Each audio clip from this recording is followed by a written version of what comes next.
Yun, what's up mga idol? May tanggap tayo ngayon, Samsung 32 inches. Ang sira nito, garalgal yung sounds. Yung boses niya parang nangongongo. Baka ganito rin sira ng TV nyo, ang trouble niyan speaker na yan. Oh. Yung papel niya, yung edge, nadurog na sa sobrang katagalan.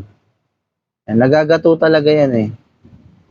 Kadalasan yan talaga pag garalgal speaker. Kasi sobrang liit ng speaker niya, singnipis lang ng daliri.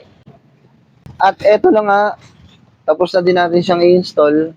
Kakabit na lang natin. So, let's go mga idol.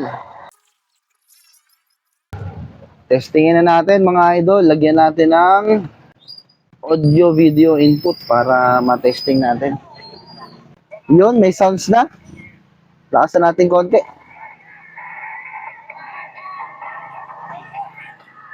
Pakita nga natin ang ating trabaho. So yun, okay na siya mga idol. Okay na yung sounds niya, hindi na sa garalgal. Dahil lang dito sa speaker na sira yung edge.